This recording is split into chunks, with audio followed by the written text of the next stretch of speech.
Imagine a world buried for nearly 2 millennia, a world of Roman soldiers stationed on the edge of empire.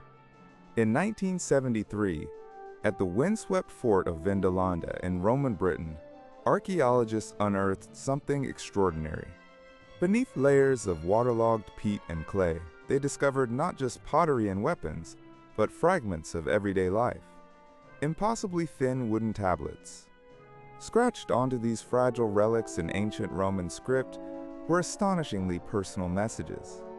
Letters to loved ones, mundane shopping lists, even birthday invitations. One soldier pleaded, "Please send more beer."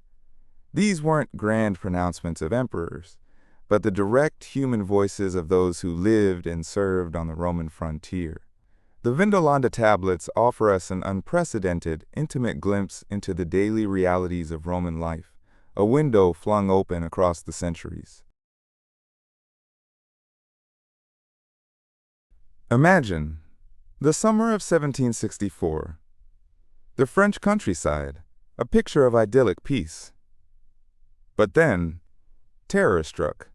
A shepherdess, alone with her flock, was savaged by a creature so ferocious, so utterly unknown, it defied explanation. She survived, miraculously unharmed, but the attacks escalated. A young girl became the next victim, her fate far more grim. Whispers turned to screams as this relentless beast preyed upon the villagers, its shadow cast over their lives. Official hunts were launched. Even a royal decree called for its capture. Soldiers, armed with silver bullets and cunning traps, were deployed.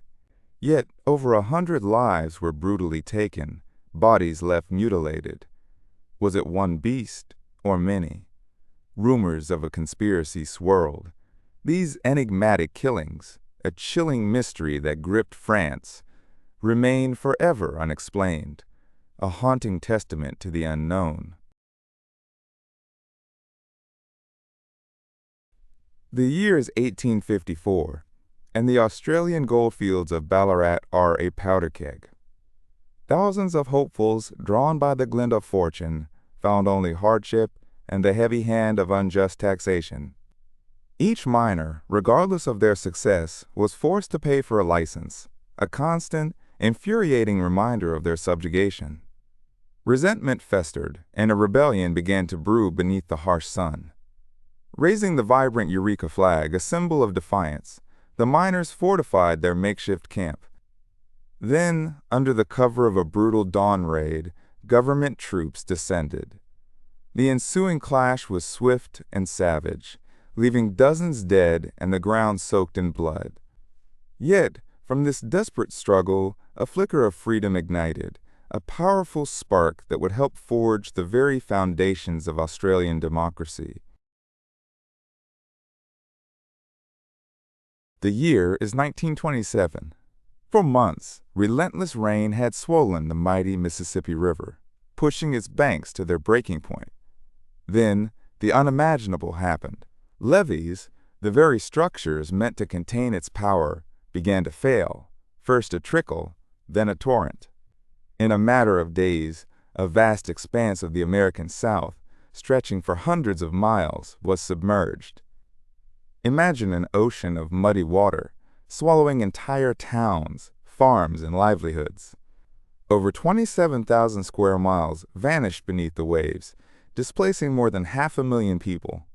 This was not just a natural disaster. It was a defining moment, exposing the deep inequalities in American society and forever altering the relationship between the government and its citizens, ushering in a new era of federal responsibility for disaster relief.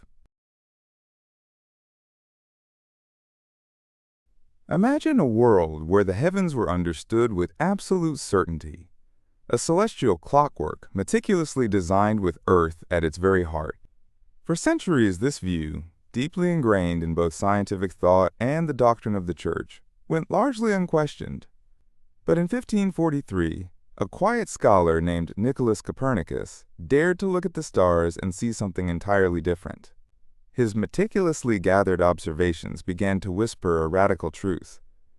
What if the sun, not the earth, was the fixed center of it all? What if our planet was merely one of several celestial bodies gracefully orbiting this fiery star? It was a challenge that shook the foundations of millennia of thought, a seismic shift that would forever revolutionize our understanding of the cosmos and our place within it.